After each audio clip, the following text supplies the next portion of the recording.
So, I want to talk a bit about purpose. Purpose is this nebulous concept that so many people have about, um, well, what it is that makes you do what you do in life. And my purpose has changed so many times over the years that I don't know for certain that it could be quantified as a singular purpose. I've had many purposes. When I left high school, my purpose was to take over the world with some fantastic idea, concept, or creation that would lead to an incredible and adventurous life. Which didn't happen, but it was a flight of fancy that I didn't have drive towards. I just had purpose. And that leads me to another piece of purpose. Purpose is good. Purpose is reasoning and idea to get you somewhere. But it's not alone a thing that will do anything. Like I said, I had purpose. But I didn't have drive, not in the way that I would have needed in order for that purpose to become effective. Now, at other times in my life, I've had purpose to pursue a particular career or a particular job to the greater end that it provides, and in some cases that's worked, in some cases not so much, but nothing has given me what I would call a life's purpose, with the exception of language. I've always had a penchant for language, whether it is speaking or writing or just a way of reading things that people seem to pay attention to. Now, that doesn't mean that what I'm saying will appeal to everyone, but perhaps the mannerism and the way that I speak will bring new information to someone. That is a bit of purpose, but it is also borders on talent. But right now I have come to find purpose and drive, motivation, all aimed in the same direction. Events over the last couple of years have affected my perception so indelibly that I am unable to conceive of the way I looked at things before the coming of COVID-19 and the pandemic that came in its wake. The situation we find ourselves in at this time, and this is November going into December, the day before Thanksgiving in the United States of 2020. Right now, at this point in time, there is such a knife's edge of what was and what could be and what can no longer be, that I no longer find these ideas of doing the social things, the conventions, the shows and stuff that we did before the pandemic to be as inviting or as thrilling. The risk level has gotten so high, especially for my own health, that I've had to withdraw from even considering them. And while I do have moments of consideration where I think,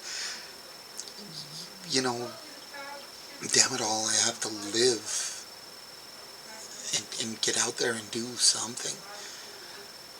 But then the reality of the fact that with my lungs and the condition of my asthma, were I to catch and become symptomatic with the coronavirus, I would then very quickly become a statistic.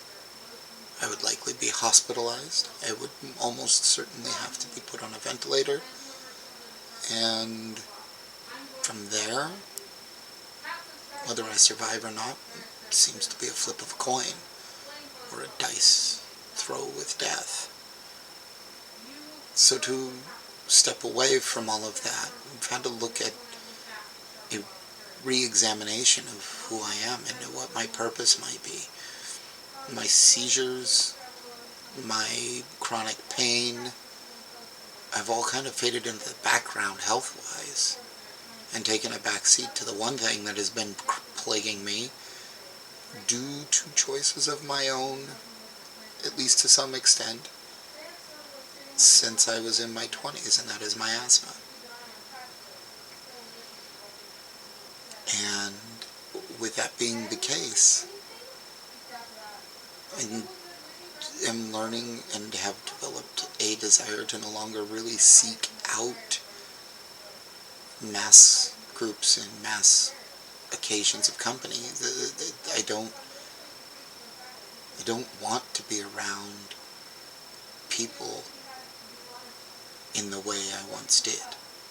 And that's been coming in a while. I mean, my seizures have given me quite the anxiety with people due to a number of other reasons. But for the moment, the asthma and the implications and the danger and the chance that I might leave my children to grow up without me in their lives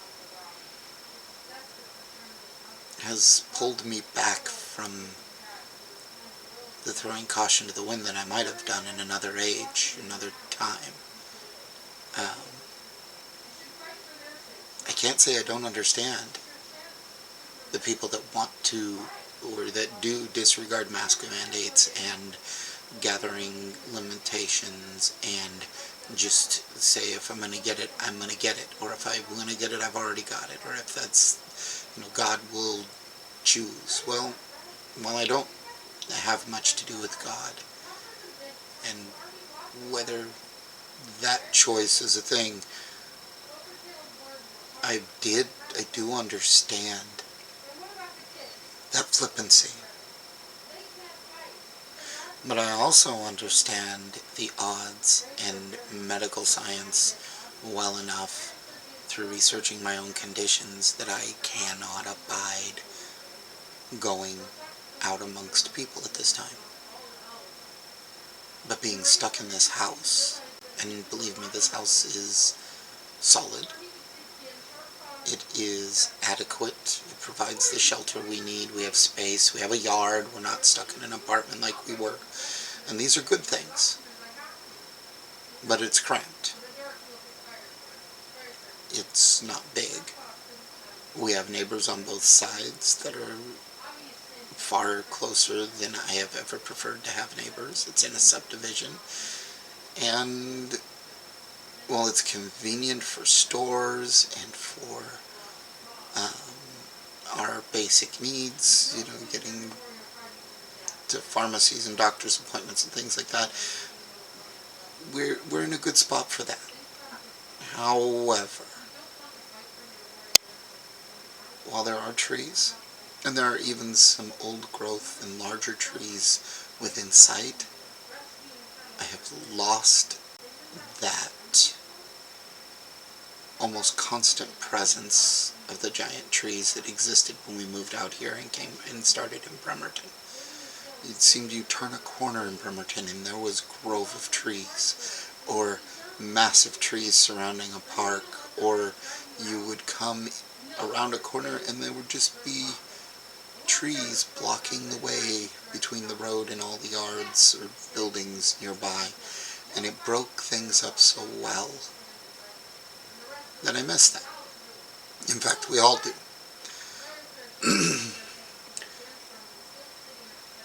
And having neighbors as close as we do now, and so few trees feel a little trapped.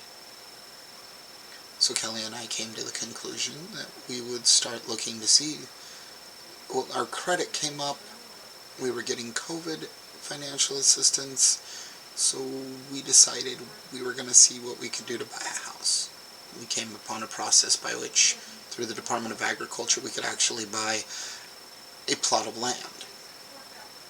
A not insignificant plot of land. At the moment it looks like between 2 and 5, maybe 10 acres of land that we could then build or remodel a home on to ensure that we had modest, safe accommodations on land that we would then own or go through the ownership process through a mortgage held by the Department of Agriculture. At least that's how the program starts, and it's for low to very low income. It's to help people who, like we are at the moment, do not have a high enough income to get land through the banks traditionally, to get land and have something to start with. Now I can go into that program another time. There's many details that I can explain and such, but this idea of owning land has always been in the back of my mind in what I've done, in what I've sought out to procure for myself and my family. Whether it was with my ex-wife or before her, the idea of having land outside of a city with forest in or around the land has always been a great draw to me. Needing a proximity to work and not having to spend the money on commuting, I've forgone that draw, set it aside as an idle hope or something to do when I am independently wealthy. Not wealthy in the sense of money, but I have become much more independent since my health has led to me being unable to work, and that's been recognized with government disability, which is not a handout. Just to be clear, I have paid into the Social Security that I am drawing all of the years I worked. And I am getting paid from that allotment, not from your taxes. So please don't try to take this down that lane. With that said, the opportunity has come that has opened up the door to owning land, and I feel purpose and drive to gain and build something on that land that we have been offered, regardless of where it is or what plot it is. The concept that's being set before us, to make that a sustainable, self-sufficient homestead that one or all of my children can live on and exist comfortably on without having to rely on outside sources for food, power, trash, care, disposal, water treatment, sewage disposal, and energy. I want it to be independent in all of those ways. That way, when you live on this land, you only have to leave for things that could not be produced there. So for example, salt. We're not going to be able to produce a lot of salt from the land we have, even if we were to get close to the ocean and the waterfront and have the ability to get to some salt water and do some desalination. We would still need to purchase salt, baking soda. These are things that we would pay for. However, on the land itself, all of our meat, should we choose to continue to eat meat, which I certainly intend to, I understand understand vegans, your points of view. PETA, I get it. The mistreatment of animals in food production is horrific, which is why we thoroughly intend to eat meat that we ourselves raise and slaughter and butcher. So I am willing to look my food in the eye and take its life in order that I eat it. This is something I am perfectly okay with doing and will teach my children who come to the land with me how to do, should they want to know. The other thing that we will be, the other foodstuffs that we'll be able to produce will be vegetables, fruits, and a great many dairy products potentially from goats, although we have been leaning a little bit more into potentially getting a dwarf cow. I think they're called, or no, miniature Jersey, or Jersey mini. My wife has the details on the animals we're looking at, but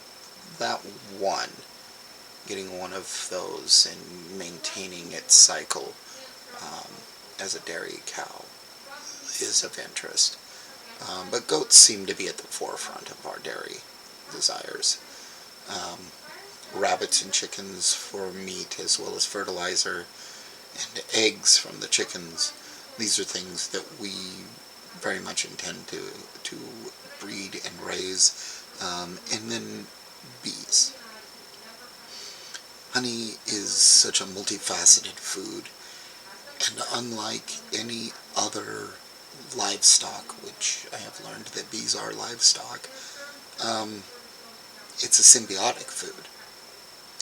You can produce honey, or the bees produce honey, and you can give them the ability to produce honey in a protective space, in a quantity that exceeds the amount that they would use, and therefore allows you to take and cull enough honey for yourself, while perpetuating the continuance and even the ability of a hive to thrive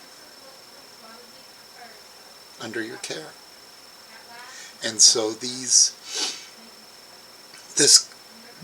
ideas have started to really connect me with that nature that I had as a child, and I've remembered all of my life, of knowing that while the people build all these things and we pave over all of this stuff, there's something more to living than just concrete and brick. And I connect to that. Now, I'm not judging you if you do not connect to the wild, if you do not connect to the green, to the life outside of a city. If the concrete jungle is your home, your happy place, then be there. Do your thing there. I still recommend you grow your own food to whatever extent you can, and there are millions of people out there that do. There are many, many books on how to do it. You will hear my wife Kelly talk about some ways you can take what we do on our homestead, on our small miniature farm that it will become, and do yourself. And if you can, make use of that, even if you are living in the concrete jungle, as it were. But for me, the purpose has gotten clearer and more focused the more I've looked at this. And it is that purpose of production of food. That purpose of having access to and basically having your own water, whether it's from a well or rainwater catchment, being able to produce your own water so that you do not rely on any outside water source. Being able to dispose of your own trash, physical trash, in the sense of compostables, also your non-disposable, or trash, your plastics and stuff, having ways to either reuse or break those down or do something with those that allows for them to have a purpose beyond their initial use, all the way to recycling them.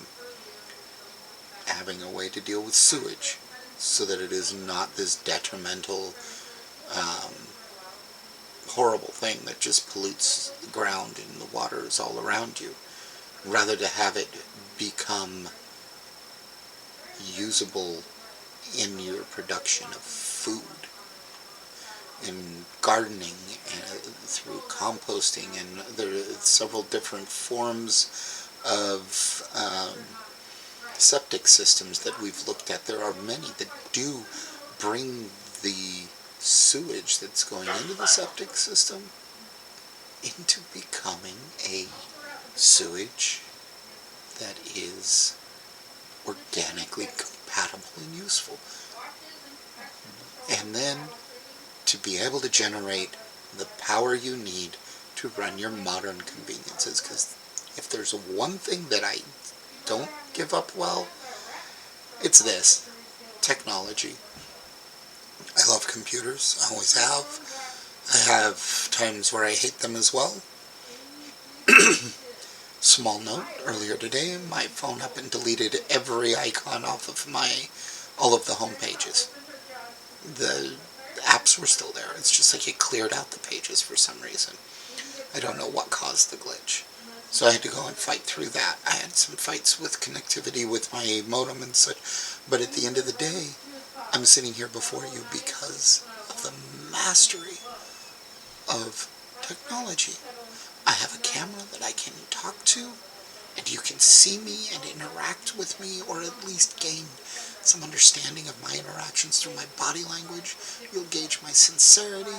You'll see this lovely face and all of its blotchiness and the shininess of my head, and I will stop doing physical descriptions because it'll just devolve from here. But the point is, what I'm doing right now is awesome. It's fantastic, and it is something that I would not want to give up. But being able to power this 100% renewably without tapping into a power grid is one of the top items on my list of purpose. I want to cut out the grid. I don't want to connect to a sewer system, a water system, an electrical system, a gas system. I want everything that I need to be generated in those areas from the place I live. That's purpose. That's where I'm headed. That's also got drive behind it. It has led me to do so much research and to take the writings that people have out there, both blogs, reviews, and descriptions of systems. It's led me to start exploring some Khan Academy engineering resources to try to get a grasp on electricity and the details therein. I have a passing relationship with electricity, but it's nothing strong enough that I could tell you exactly what 1 amp hour translates to into how long you can run a computer for. But I'm working on that. That's an area of education I'm trying to take on. My health issues, especially the seizure thing, does contribute to a lot of lag time in my learning, and you will find that there are times where I stumble over words, I struggle to find the right word, or I end up stopping completely because I'm looking for a word and it's not quite, it's one I know but I don't remember, if that makes any sense. But these things are but a little mud that's getting stuck to my feet. The drive and purpose continues to go forward. I continue to focus on this sustainable living. And not just sustainable, but self-sufficient sustainable living. See, in all of the people that I reference in this, you'll hear me say the name Michael Reynolds plenty. And he came up with the concept of the Earthship, which you will also hear me repeat over and over again. In fact, I think my wife is so completely annoyed with how much I say the word Earthship that I think some days she wants to throw things at me when I bring it up. But the concept behind the Earthship is exactly the things I've listed here. The 6 needs that I've listed as addressing, the ones that I say I want my kids, if they choose to be able to come and take a part in building and such, or in gaining benefit from. I'm not making sense here. Those 6 purposes, those six needs. That's the word I'm looking for. See, this is what I was talking about. Sometimes my brain just goes kaput for a minute, and I got to give it a minute to reset and come back online. So, the 6 needs that people have. The need for food. If you can live and be self-sufficient for food in as great an amount as possible. If you can do it entirely, then you're on the same path with me. But if you only can do it in part, even if it comes down to you're just growing your own herbs, you're moving in the direction that I consider so important and gives me much of my purpose. Self-sufficiency in energy. I've already covered that one. Self-sufficiency in clean water, and I only touched on this a little bit to start. In Washington, you have to have an alternative source to rainwater catchment in addition to the rainwater for your source of clean water. So we will, in whatever property we end up with, we will have to have a well drilled. But we are also going to do rainwater catchment. As long as it comes off the roof of a building, it's perfectly legal in the state of Washington. You can catch that water and use it as you see fit. Now, for it to count as potable, it has to go through the decontamination process that you would have to put any surface water through in order to make it drinkable. And I've looked into that, and I have the process down pretty well. I know which filters to get and how to set that up. So, clean water. So now you have 3 needs that I would see met for my family independently. Food, energy, clean water. The next one is shelter. And I want them to have a shelter that's going to last. And in one study that is referenced in a couple of the Earthship videos I've looked at, an engineer was once asked, how long do you think an Earthship will last? And the engineer thought about it, went and did some calculations, came back and said, I can't be sure, I don't have a lot of framework for this, but 1,000 years maybe. What home was built to last 1,000 years that you're aware of? I mean, I can't think of any.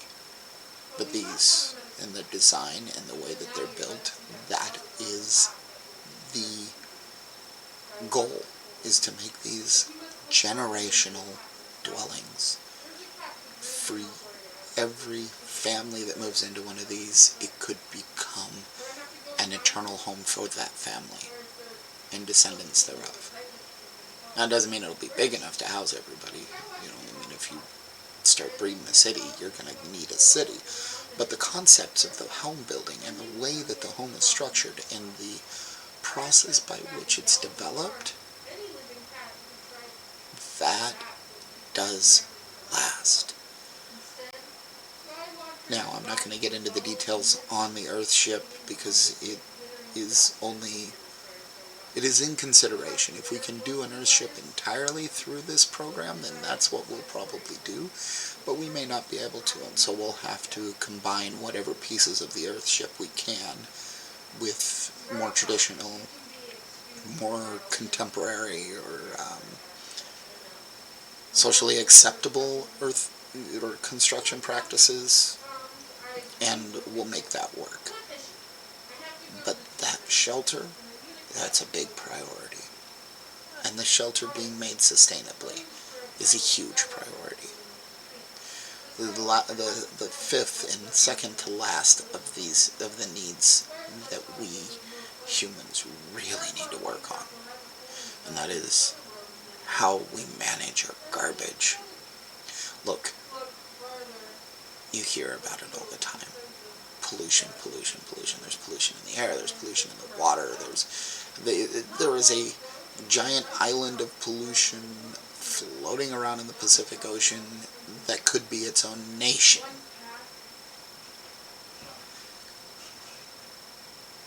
It's forming ecosystems, not healthy ones, but ecosystems within it. That trash needs to be dealt with in a much more sustainable manner. And that's one of the things that have driven us to look at the kind of construction we want to do.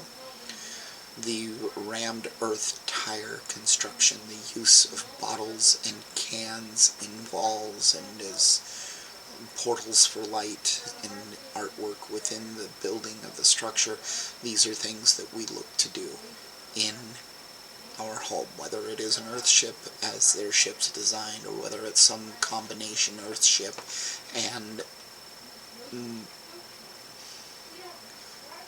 mainstream. I'm going to use the word mainstream construction. That's a big deal. Let's get the trash and make it useful. Don't throw it away. My wife is currently taking the 2-liter bottles of Dr. Pepper and Mountain Dew that we drink, and she's turning them into a greenhouse that she's going to try to keep our winter greens, our winter vegetables in this year. We went and repurposed some kiddie pools that we had bought, 2 smaller ones and one that I consider more of a standard size, into garden beds this summer, and they worked fairly well. Well, now she's taking one of those and she's making these walls out of the plastic bottles and creating a greenhouse out of those bottles so that it will trap heat and light and help the plants to stave off the frost and freeze that we do get here. Fortunately, it's not as bad as Idaho, where, well, those of you still in Idaho know what Idaho's like. If you haven't been to Idaho, all of the state gets snow at some point, and it can get some pretty bitter temperatures. So it's definitely not the same as out over here in the Pacific Northwest. Up here by Seattle, we do occasionally get snow in the area we're in right now. All of the Sound does get a little snow here and there, but we get more significant snow in the South Sound than we did when we were in Bremerton. But being able to grow your food in the snow during the coldest months and go out and have a rich, fresh salad, grab some broccoli from the garden to put on your table, and using that to supplement, if not feed your family, that is huge. And doing that by reusing materials that package things we would normally throw away or recycle is even better. So, garbage management, huge, huge problem. It is not nearly, let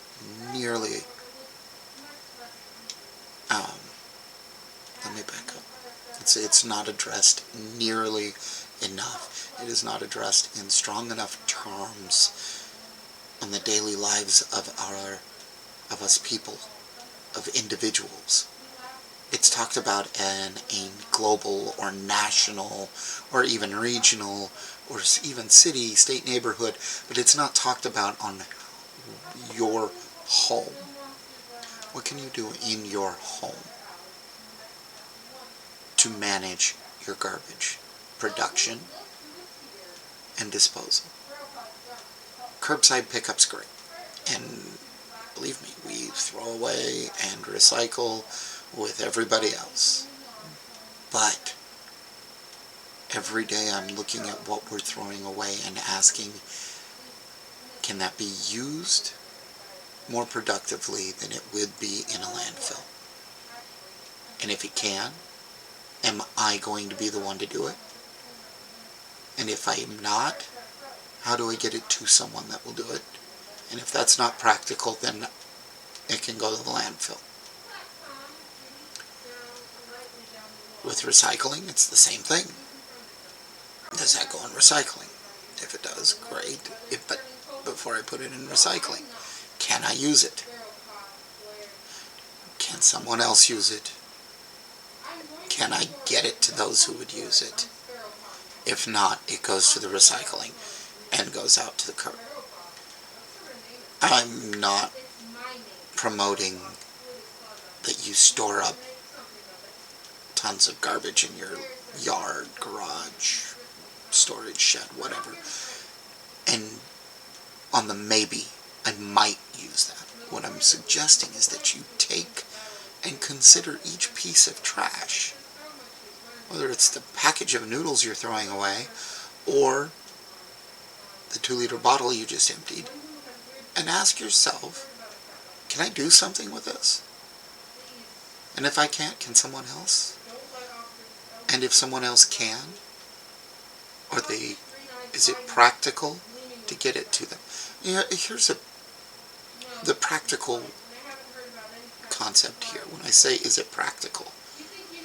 Let's think of it in terms of carbon footprint, because I know a lot of people have that in their minds. And if you don't, the carbon footprint doesn't do it for you, then I'm sorry, but I'm still going to go into it here. When I look at a piece of garbage, let's say a 2-liter bottle, and I say, you know what, this isn't going to work for my wife. She needs clear, this one's green. Okay, it's green. I can't use it. I don't have anything in the house to use it with. Can somebody else use it? Yes, there's people out there making art with these. Okay, great. Is it practical to get it to them? How far do I have to drive? Is the driving it there going to be more than the carbon footprint of having it recycled on the curb? That's the practical side. So, garbage management is huge and not well thought of yet. And finally, there's sewage treatment. How is your shit being taken care of? When you flush that toilet, where is it going? What is it doing? How much energy is it using? And is it practical?